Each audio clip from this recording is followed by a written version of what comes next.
નમસ્કાર દોસ્તો, સુપરફાસ્ટ તાજા સમાચારમાં તમારું સ્વાગત છે। દેશ, દુનિયા અને ગુજરાતના તાજા, મોટા અને સૌથી મહત્વપૂર્ણ સમાચાર જાણીએ તે પહેલા તમે ચેનલમાં નવા હોય તો ચેનલને જરૂરથી સબસ્ક્રાઇબ કરીને વિડીયોને લાઇક કરી દેજો। સૌથી પહેલા દોસ્તો આપણે વાત કરીએ તો 22મી તારીખથી રાજ્યમાં વાવાઝોડા સાથે અતિભારે વરસાદ। તો હવામાન નિષ્ણાત અંબાલાલ પટેલે ફરી એકવાર રાજ્યમાં ભારે વરસાદની આગાહી કરી છે। તો તેઓએ જણાવ્યું છે કે આગામી 22 મેથી રાજ્યમાં વાવાઝોડા સાથે ભારે વરસાદ પડી શકે છે। તો 24 મેથી પવનની ગતિ 100થી લઈને 150 કિલોમીટર પ્રતિ કલાકની ઝડપે જોવા મળશે। તો આ સાથે જ દક્ષિણ ગુજરાતમાં પણ ભારે તેમજ સૌરાષ્ટ્રમાં ભારેથી અતિભારે વરસાદ પડવાની આગાહી છે। તો દોસ્તો બીજા સૌથી મોટા સમાચાર સામે આવીએ છીએ। આજે 15 જિલ્લાઓમાં ભારે વરસાદની શક્યતા છે। જી હા દોસ્તો, હવામાન વિભાગ તરફથી આજે રાજ્યના 15 જેટલા જિલ્લાઓમાં જેમ કે સૌરાષ્ટ્રમાં ગીર સોમનાથ, અમરેલી, ભાવનગર અને મધ્ય ગુજરાતમાં મહીસાગર, પંચમહાલ, દાહોદ, વડોદરા, છોટાઉદેપુર તેમજ દક્ષિણ ગુજરાતમાં ભરૂચ, નર્મદા, સુરત, તાપી, ડાંગ, નવસારી, વલસાડમાં ગાજવીજ સાથે વરસાદની આગાહી કરવામાં આવી છે। તો આ ઉપરાંત 3 જેટલા કેન્દ્ર શાસિત પ્રદેશમાં દીવ, દમણ અને દાદરાનગર હવેલીમાં પણ વરસાદ પડવાની શક્યતા વ્યક્ત કરવામાં આવી છે। તો દોસ્તો ત્યાર પછી આગળ વધુ એક સૌથી મોટા સમાચાર મળ્યા છે। બેંગ્લુરુમાં ભારે વરસાદ પડ્યો તો થયું પાણી। જી હા દોસ્તો, કર્ણાટકમાં મોડી રાત્રે પડેલા ભારે વરસાદથી બેંગ્લુરુ શહેરમાં ઠેર ઠેર પાણી ભરાઈ ગયા છે, જ્યારે ઘણા બધા નીચાણવાળા વિસ્તારોમાં પણ ઘરોમાં પાણી ઘૂસતા નુકસાન થયું છે। તો લોકોની સુરક્ષા માટે તેમને ખસેડવાની પણ ફરજ પડી છે। તો વાવાઝોડા સાથે પડેલા વરસાદે દૈનિક જીવન ખોરવી નાખ્યું છે। તો હવામાન વિભાગે આજના દિવસે પણ કર્ણાટકના અનેક જિલ્લાઓમાં વરસાદની આગાહી આપી છે અને કેટલાક વિસ્તારોમાં તો ચેતવણી પણ જાહેર કરી છે। તો દોસ્તો બીજા સૌથી અગત્યના સમાચાર સામે આવ્યા છે। કેરીથી ભરેલા ભારતના 15 જેટલા શિપમેન્ટની અમેરિકાએ એન્ટ્રી ન આપી। જી હા દોસ્તો, યુએસએ ભારતમાંથી કેરીના ઓછામાં ઓછા 15 કન્સાઇનમેન્ટ લેવાનો ઇનકાર કર્યો છે। તો અધિકારીઓ આ માટે જરૂરી એરડિએશન્સની પ્રક્રિયા સંબંધિત દસ્તાવેજોમાં ભૂલ હોવાના કારણે આવું કર્યું હોવાનું સામે આવ્યું છે। તો શિપમેન્ટ અસ્વીકારના કારણે ભારતીય નિકાસકારોને $5 લાખ એટલે કે લગભગ 4 કરોડની આસપાસ સુધીનું નુકસાન થઈ શકે છે। તો આ તમામ કન્સાઇનમેન્ટને હવાઈ માર્ગે યુએસમાં મોકલવામાં આવ્યા હતા। ત્યાર પછી દોસ્તો આગળ વધુ એક સૌથી અગત્યના સમાચાર, બાંગ્લાદેશનો વેપાર ઘટશે તો ભારતના કાપડ બજારોને તેનો ફાયદો થશે। જી હા દોસ્તો, ભારતે બાંગ્લાદેશથી થતી આયાત ઉપર નવા નિયંત્રણો લગાડ્યા છે। તો આ પગલાંથી બાંગ્લાદેશની પહેલેથી જ નબળી અર્થવ્યવસ્થા ઉપર વધુ દબાણ આવવાની શક્યતા છે। તો ભારત સરકારના વાણિજ્ય તેમજ ઉદ્યોગ મંત્રાલય હેઠળના director general of foreign trade એટલે કે DGFTએ 17 મેના રોજ આ જાહેરાત કરી હતી। તો આ પગલાંને લીધે બંને દેશો વચ્ચે વધતા તણાવ અને બાંગ્લાદેશની તાજેતરની નીતિઓના પ્રતિભાવ તરીકે જોવામાં આવી રહ્યું છે। ત્યારબાદ દોસ્તો ફટાફટ આગળના બીજા સમાચારની વાત કરવામાં આવે તો પાકિસ્તાનમાં 1 કરોડથી વધારે લોકો બની શકે છે ભૂખમરાનો ભોગ। જી હા દોસ્તો, સંયુક્ત રાષ્ટ્રની ખાદ્ય તેમજ કૃષિ સંગઠન FAOના એક તાજેતરના જ અહેવાલ અનુસાર નવેમ્બર 2024થી માર્ચ 2025 સુધી પાકિસ્તાનમાં ભૂખમરાની સ્થિતિ બની રહેશે। તો રિપોર્ટ્સ અનુસાર આશરે 1.1 કરોડ લોકોને આ ભૂખમરાનો સામનો કરવો પડી શકે છે। તો એવી જાણકારી પાકિસ્તાનની અખબાર ડોનમાં આપવામાં આવી છે। જોકે ગયા વર્ષની સરખામણીમાં પરિસ્થિતિ થોડી સારી રહેશે તેવું પણ જણાવ્યું છે। તો દોસ્તો બીજા સૌથી મહત્વપૂર્ણ સમાચાર સામે આવીએ છીએ। સેનાએ ઓપરેશન સિંદૂરનો નવો વિડીયો જાહેર કર્યો। જી હા દોસ્તો, ભારતીય સેનાના પશ્ચિમી કમાન્ડે ઓપરેશન સિંદૂરનો એક નવો વિડીયો બહાર પાડ્યો છે। તો આ વિડીયોમાં સેના પાકિસ્તાનના ડ્રોન હુમલાને યોગ્ય જવાબ આપતી જોવા મળે છે। તો આ વિડીયો રિલીઝ કરતી વખતે સેનાએ લખ્યું હતું કે અમે ધરતી ઉપરથી આકાશની સુરક્ષા કરીએ છીએ। તો આ પહેલા પણ રવિવારે સેનાએ એક વિડીયો જાહેર કર્યો હતો અને લખ્યું હતું કે અમે તેમનો એવો પાઠ ભણાવીશું કે તેમની પેઢીઓ પણ તેને યાદ રાખશે। તો દોસ્તો ત્યાર પછી આગળ વધુ એક સૌથી મહત્વપૂર્ણ સમાચાર, ગુજરાત અને મહારાષ્ટ્ર સહિતના અનેક રાજ્યોમાં પડશે વરસાદ। જી હા દોસ્તો, દેશમાં દક્ષિણ પશ્ચિમ ચોમાસાએ દસ્તક આપી દીધા બાદ તે ઝડપથી આગળ વધી રહ્યું છે। ત્યારે હવે IMD એટલે કે ભારતીય હવામાન વિભાગે ગુજરાત તેમજ મહારાષ્ટ્ર સહિતના દેશના અનેક રાજ્યોમાં ભારે વરસાદ સાથે કરા પડવાની પણ આગાહી કરી છે। તો અનેક રાજ્યોમાં ભારે પવન પણ ફૂંકાવાની સાથે પણ વરસાદની સંભાવના વ્યક્ત કરાઈ છે। તો રેડ એલર્ટના કેટલાક રાજ્યોમાં પણ પ્રતિ કલાકે 60થી 70 કિલોમીટરની ઝડપે પવન પણ ફૂંકાઈ શકે છે, જેના કારણે લોકોને ભીષણ ગરમીથી રાહત મળશે।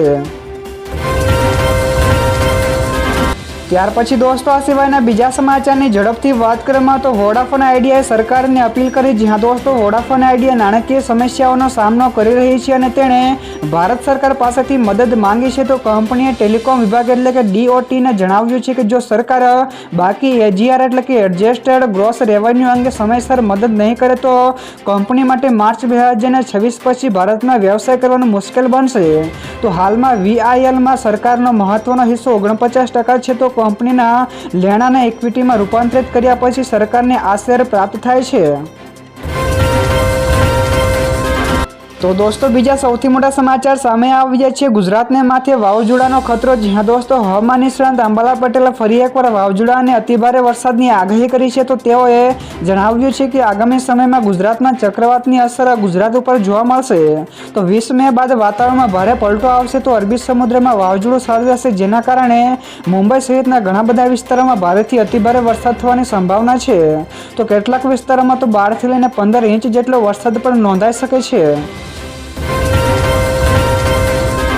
તો દોસ્તો ત્યાર પછી આગળ વધુ એક સૌથી મોટા સમાચાર મળ્યા છે. તમાકુ અને વાસણના વેપારીઓ પર GST વિભાગની મોટી કાર્યવાહી. જ્યાં દોસ્તો ગુજરાતના સ્ટેટ GST વિભાગે તમાકુ તેમજ વાસણ વેપારીઓ પર મોટી કાર્યવાહી કરી છે. તો સામે આવેલી માહિતી અનુસાર GST વિભાગે 84 સ્થળોએ દરોડા પાડીને ₹9.28 કરોડની કરચોરી ઝડપી પાડી છે.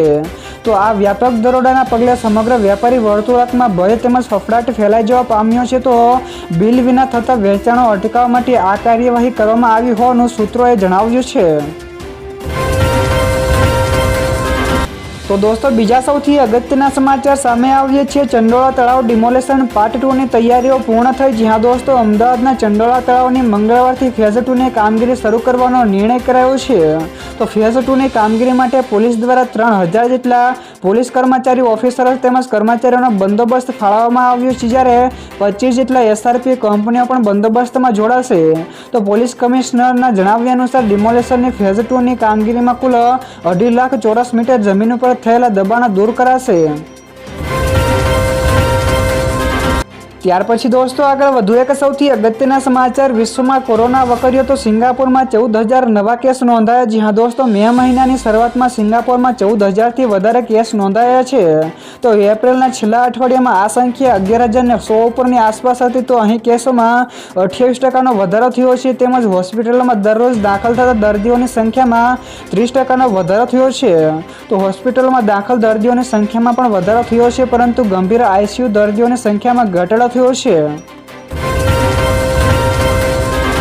ત્યારબાદ દોસ્તો ફટાફટ આગળના બીજા સમાચારની વાત કરવામાં તો મોટી બેંકના પૂર્વ ચેરમેનની ધરપકડ. તો 1,400 એટલે કે 1400 કરોડનું કૌભાંડ. જ્યાં દોસ્તો UK બેંકના ભૂતપૂર્વ ચેરમેન અને મેનેજિંગ ડાયરેક્ટર સુબોધ કુમાર ગોયલની ED દ્વારા બેંક છેતરપિંડીના કેસમાં ધરપકડ કરવામાં આવી છે. તો માહિતી અનુસાર કોનકાસ્ટ સ્ટીલે UK બેંક પાસેથી 1400 કરોડ રૂપિયાની લોન લીધી હતી, પરંતુ કથિત રીતે આ પૈસા શેલ કંપનીઓમાં રોકાણ કર્યા હતા. તો ગોયલ ઉપર આ છેતરપિંડીમાં કોનકાસ્ટને ટેકો આપવાનો અને તેમાંથી પોતે પણ આર્થિક લાભ મેળવવાનો આરોપ લગાવ્યો છે. તો દોસ્તો બીજા સૌથી મહત્વપૂર્ણ સમાચાર સામે આવ્યા છે. 20.17 લાખ લાભાર્થીઓનું EKYC પૂર્ણ થયું. જ્યાં દોસ્તો બનાસકાંઠા જિલ્લા પુરવઠા અધિકારી KK ચૌધરીએ એક અખબારી યાદીમાં જણાવ્યું છે કે બનાસકાંઠા જિલ્લામાં કુલ 4,46,385 NFSA રેશન કાર્ડના કુલ 22,99,437 લાભાર્થીઓ પૈકી 4,58,588 રેશન કાર્ડના 20,17,327 લાભાર્થીઓનું EKYC પૂર્ણ કરાયું છે. તથા 5,797 NFSA રેશન કાર્ડ ધરાવતા કુલ 2,82,110 લાભાર્થીઓનું પણ EKYC બાકી છે. તો દોસ્તો ત્યાર પછી આગળ વધુ એક સૌથી મહત્વપૂર્ણ સમાચાર. એશિયા કપમાંથી બહાર થઈ શકે છે ટીમ ઇન્ડિયા. જ્યાં દોસ્તો ભારત અને પાકિસ્તાન વચ્ચે સરહદ ઉપર વધતા તણાવની અસર હવે ક્રિકેટના મેદાન ઉપર પણ જોવા મળી રહી છે. તો BCCIએ એશિયા કપ 2025માંથી ખસી જવાનો નિર્ણય લીધો છે. તો હાલમાં પાકિસ્તાનના ગૃહમંત્રી મોહસિન નકવી SCCના પ્રમુખ છે. તો આ સિવાય તે PCBના પણ અધ્યક્ષ પણ છે. તો ઇન્ડિયન એક્સપ્રેસના એક અહેવાલ અનુસાર સૂત્રોએ જણાવ્યું છે કે ભારતીય ટીમ પાકિસ્તાનની મંત્રીના નેતૃત્વ હેઠળના સંગઠન દ્વારા આયોજિત ટુર્નામેન્ટમાં રમી શકશે નહીં. ત્યાર પછી દોસ્તો આ સિવાયના બીજા સમાચારની ઝડપથી વાત કરવામાં આવે તો આમાં કેવી રીતે ભણશે ગુજરાત? તો 525 શાળા બંધ. જી હા દોસ્તો, છેલ્લા 8 વર્ષમાં ગુજરાતમાં 525 સરકારી શાળાઓ બંધ થઈ ગઈ છે, જ્યારે 5912 જેટલી શાળાઓ પણ બંધ કરવાની તજવીજ છે. તો વિદ્યાર્થીઓની સંખ્યા ઓછી હોવા અને શિક્ષકોની અછતના કારણે સરકાર શિક્ષણ વિભાગ સરકારી શાળાઓને બદલીને ખાનગી શાળાઓને પ્રોત્સાહન આપી રહી છે. તો રાજ્યની 1600 જેટલી શાળાઓમાં એક જ શિક્ષક તમામ વર્ગના વિદ્યાર્થીઓને ભણાવે છે, જે શિક્ષણ વ્યવસ્થાની ગંભીર સ્થિતિ દર્શાવે છે.